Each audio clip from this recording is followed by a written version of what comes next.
మునుగోడు నియోజకవర్గంలో భారతీయ జనతా పార్టీ భారీ బహిరంగ సభను ఏర్పాటు చేయడము, దానికి మా అందరికీ ఆదర్శమైనటువంటి, మా అందరికీ స్ఫూర్తి నింపేటువంటి, మాకందరికి ధైర్యాన్ని నింపేటువంటి హోంశాఖ మంత్రులు అమిత్ షా గారు ఆ కార్యక్రమం రావడము, ఆ సభలో భారతీయ జనతా పార్టీలో శ్రీ రాజగోపాల్ రెడ్డి చేరడము, ఈ సందర్భంగా ఒక్కరు బ్రేక్ ఇవ్వడం జరిగింది. ముందుగా ఈ బహిరంగ సభను విజయవంతం చేసినటువంటి మునుగోడు ప్రజలకు భారతీయ జనతా పార్టీ కార్యకర్తలందరూ కూడా హృదయపూర్వక కృతజ్ఞతలు తెలియజేస్తున్నాము. కష్టపడి పనిచేసినటువంటి కార్యకర్తలకు, నాయకులకు హృదయపూర్వక ధన్యవాదాలు తెలియజేస్తున్నాం. బహిరంగ సభ విజయవంతం చేయడం ద్వారా మునుగోడు ప్రజలు భారతీయ జనతా పార్టీకి అండగా ఉన్నారన్న విషయాన్ని స్పష్టం చేయడం జరిగింది. స్పష్టమైంది. ముఖ్యమంత్రి సభ ఫెయిల్ అయింది. ఇలా భారతీయ జనతా పార్టీ సభ సక్సెస్ అయిందన్న చర్చ తెలంగాణ వ్యాప్తంగా జరుగుతూ ఉన్నది. సభ అయిపోయిన తర్వాత 4 గంటల పాటు మునుగోడులో జాతర. ముఖ్యమంత్రి సభ అయిపోయిన వెంటనే 10 నిమిషాల్లో మునుగోడు ఖాళీ అయిపోయింది. మరి బహిరంగ సభను విజయవంతం చేసినటువంటి ప్రజలందరూ కూడా ధన్యవాదాలు. ముఖ్యంగా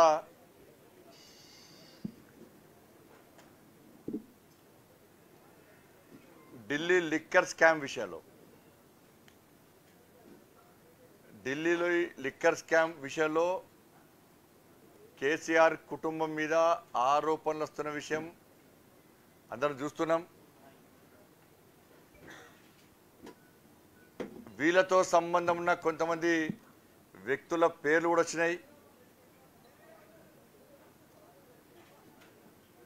దీనిలో కేసీఆర్ కూడా ప్రమేయం ఉంది. ఏదైనా కేసీఆర్ ఊకే ఢిల్లీ పోతున్నాను, ఈ రాజకీయ చర్చలు కావచ్చు అనుకున్నాను. ఊకే వీళ్ళని కలుస్తా, వాళ్ళని కలుస్తా అని పంజాబ్ కూడా వేయండి. మన పంజాబ్ పోతే ఏదో రైతులకు 3 లక్షలు ఇస్తున్నారు కాదు, పంజాబ్లో కూడా లిక్కర్ సిండికేట్ను ఏర్పాటు చేసి ఆయన కుటుంబ సభ్యులకు అప్పగించడానికి వెళ్ళినట్టు అనుమానం వస్తుంది నాకు. ఢిల్లీ కూడా చాలా సందర్భాల్లో ఢిల్లీ పోతున్నప్పుడు ఈ ఢిల్లీకి ఎందుకు పోతున్నా నాకు అర్థం కాలే. ఢిల్లీకి పోయిన చేసేది గీ కథ. వాళ్ళ కుటుంబ సభ్యులకు లిక్కర్ షాపులు ఇప్పించడానికి, లిక్కర్ను సిండికేట్ చేసి దానిలో పార్ట్నర్షిప్లు పొందడానికే రాష్ట్ర ముఖ్యమంత్రి ఢిల్లీ వెళ్ళడానికి అనుమానం వస్తుంది నాకు. ఎందుకంటే తెలంగాణలో నెంబర్ 1. అంతకుముందు 3,000 కోట్ల రూపాయలు వస్తున్న ఆదాయం లిక్కర్ ద్వారా. ఇప్పుడు ఆ ఆదాయం 30,000 కోట్లకు పోయింది.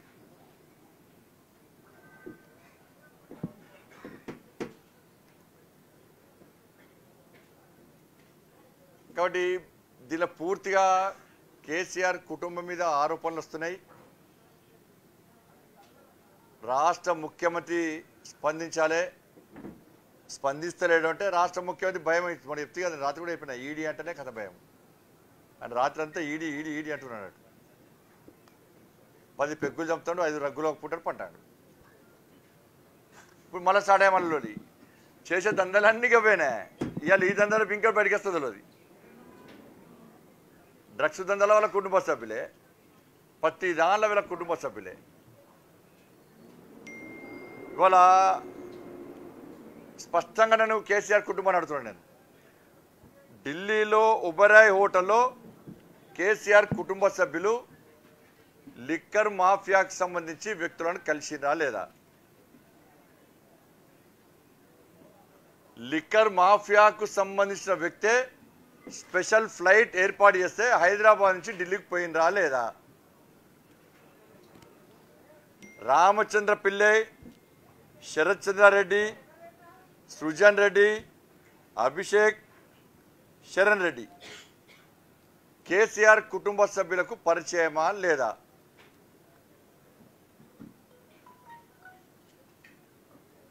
వీటి మీద స్పష్టమైన సమాధానం ఇవ్వాలి. వీళ్ళంతా కూడా వీళ్ళకి బినామీ, కేసీఆర్ కుటుంబ సభ్యులకు బినామీ. వాళ్ళందరూ కూడా వీళ్ళ ఆస్తిపాస్తులు అని కూడా ఈ లంగదందాలు, దొంగదందాలు అని కూడా వీళ్ళ పేరు చేస్తారు. రామచంద్ర పిల్లై, శరత్, సృజన్ రెడ్డి, అభిషేక్, వీళ్ళతోని మీకు సంబంధాలు ఉన్నాయా లేవా?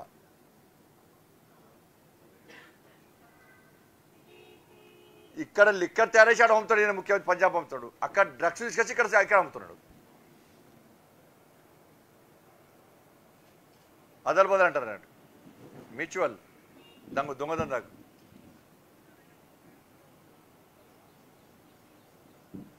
ఇవాళ దేశవ్యాప్తంగా సోషల్ మీడియా కానీ గొంతెత్తి కూర్చున్నది. కాబట్టి దీన్ని డైవర్ట్ చేయడానికి కొన్ని చిల్లర వేషాలు, ట్విట్టర్ టిల్లు ఎడవేండో, మరి ఎడవన్నాడు. నీ కుటుంబ సభ్యుల మీద ఆరోపణ వచ్చింది, ఎందుకు ట్వీట్ చేస్తలేవు, ఏడవన్నావు, కాలు ఇరిగిందని చెప్పి రాను నెలలో డ్రామా చేయబట్టి ట్విట్ అయ్యి మా కుటుంబ సభ్యులే ఉన్నారు లేకుంటే లేరని చెప్పు.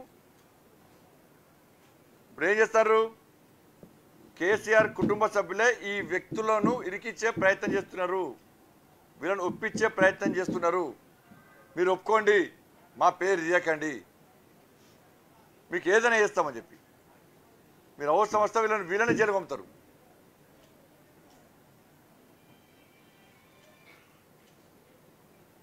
ఇదంతా కూడా మొదటి నుంచి కూడా ఊరూర్ల బెల్ట్ షాపులు, ఊరూర్ల వైన్సులు, చాలా ప్రేమ ఆయనకు, ముఖ్యమంత్రి గారికి మందు మీద. ఆయనకే దేశం మొత్తం నాశనం కావాలి, ఇతర రాష్ట్రాలు నాశనం కావాలని కోరుకుంటున్నాడు. ఇక్కడ ఏ విధంగా ఆదాయం వస్తుంది అని చెప్పి అక్కడ రాష్ట్రంలో ముఖ్యమంత్రి చెప్పుడు, నేను మందు మీద పొట్టుబడి, నేను మందు మీద బతుకుతా, నా రాష్ట్రంలో మందు మీద బతికిపిస్తున్నా అని చెప్పి ఆడ చెప్పుకోవడము, బెల్ట్ షాపులు ఏ విధంగా ఏర్పడేస్తుందని చెప్పుకోవడము, ఏ విధంగా 4,000 కోట్ల ఆదాయాన్ని 30,000 కోట్లు ఏ విధంగా వేసిందో చెప్పుకోవడము. ఇంతకుముందు ఒక మహారాణి ఉంటుండన్నాడు ఇప్పుడు, నేను సత్యదానికి నేనే రాణి ఉండాలి, నేనే పాలించాలని చెప్పానట. పాలించాలంటే ప్రజలు తిరగబడద్దు అన్నారట. మరి తిరగబడదంటే ఏం చేయాలంటే పొట్టు తాగియాలి. యువత ప్రశ్నిస్తారు కానీ యువత మొత్తం తాగియాలి. వాళ్ళు మళ్ళా హోష్ ఉండదు, ఈ మద్యానికి బానిసైపోవాలి, వాళ్ళు ఆ వ్యసనాలకు బానిసైపోవాలి. మరి వృద్ధులు మహిళలు ఉంటారు కాస్తారంటే వాళ్ళకి సంక్షేమ పథకాలు ఇద్దాం, 1-2. ఇలా ముఖ్యమంత్రి చేసేది అదే. ఊరల్లో బెల్ట్ షాపులను ప్రశ్నిస్తుందంటే మీకు ఊళ్ళు పెన్షన్లు ఇస్తున్నా కదా, రేషన్ కార్డు ఇస్తున్నా కదా, భూమిని ఇస్తున్నా కదా,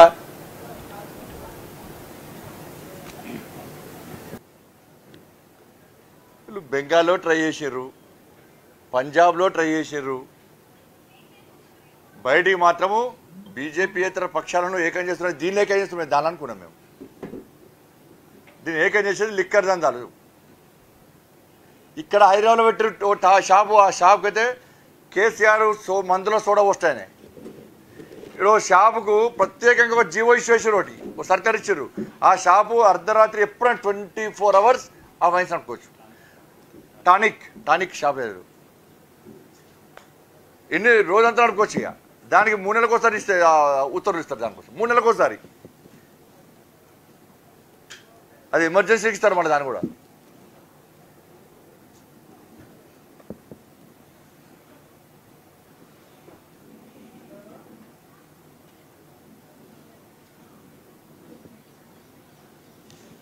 అతి ముఖ్యమైన విషయం ఏంటంటే దీనిలో ఉన్నటువంటి వ్యక్తులు కాంగ్రెస్ పార్టీ నాయకులతో సంబంధాలున్నాయి. కాంగ్రెస్ పార్టీ కూడా దీనిలో వాటా ఉంది అని అనుమానం వస్తుంది మాకు. దీనిలో వ్యక్తులు, ఒక వ్యక్తి కాంగ్రెస్ పార్టీ మీద గెలిచి టీఆర్ఎస్ పార్టీలోకి పోయినటువంటి ఒక ఎమ్మెల్యే అల్లుడు, కాంగ్రెస్ పార్టీ నాయకుని యొక్క కజిన్ ఈయనే. టీఆర్ఎస్ పార్టీ కాంగ్రెస్ పార్టీ కలిసే వీళ్ళు ఇక్కడ దందా చేస్తున్నది. తప్పకుండా విచారణ చేస్తే పక్కా బయటకు వస్తే వాస్తవాలు.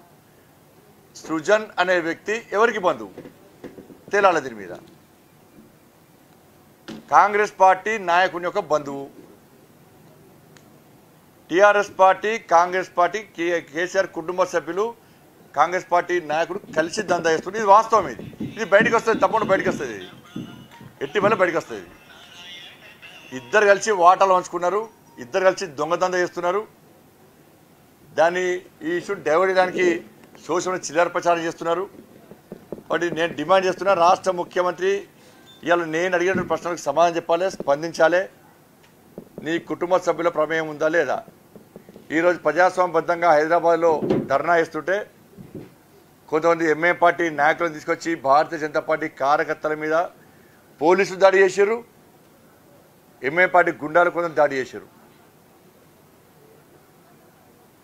మీరు ఎన్ని దాడులు చేసినా ఎట్టి బస్సులో మిమ్మల్ని వదిలిపెట్టే పరిస్థితి తెలియదు. దీనికి రాష్ట్ర ముఖ్యమంత్రి సమాధానం చెప్పాల్సిందే, స్పందించాల్సిందే. హైదరాబాద్లో భారతీయ జనతా పార్టీ కార్యకర్తల మీద పోలీసులు దాడి చేయడము, కొంతమంది ఎంఏ పార్టీ గుండాలు దాడి చేయడము, తాగొచ్చి మరి రంగారెడ్డి జిల్లా అధ్యక్షుడు దాడి చేయడము, పోలీస్ స్టేషన్లో పోలీసులు వాళ్ళు కలిపి దాడి చేయడము, దానికి కానిస్టేబుల్ గాయాలైనవి. దీని మీద సంబంధిత పోలీస్ అధికారుల మీద పక్కా చర్యలు తీసుకోవాలి, వాళ్ళ మీద తప్పకుండా యాక్షన్ తీసుకోవాలని చెప్పి భారతీయ జనతా పార్టీ డిమాండ్ చేస్తున్నారు. హాయ్ ఫ్రెండ్స్, మా టుడే టుమారో యూట్యూబ్ ఛానల్ చూస్తున్నందుకు చాలా థ్యాంక్స్. మరిన్ని లేటెస్ట్ వీడియోస్ కోసం వెంటనే సబ్స్క్రైబ్ చేయండి. అలాగే ఈ బెల్ ని కూడా రింగ్ చేసేయండి. మా నోటిఫికేషన్స్ అన్ని మీ మొబైల్లో వస్తాయి. అలాగే మా వీడియోస్ మీకు నచ్చితే లైక్ చేయండి, షేర్ చేయండి, నచ్చకపోతే కామెంట్ చేయండి.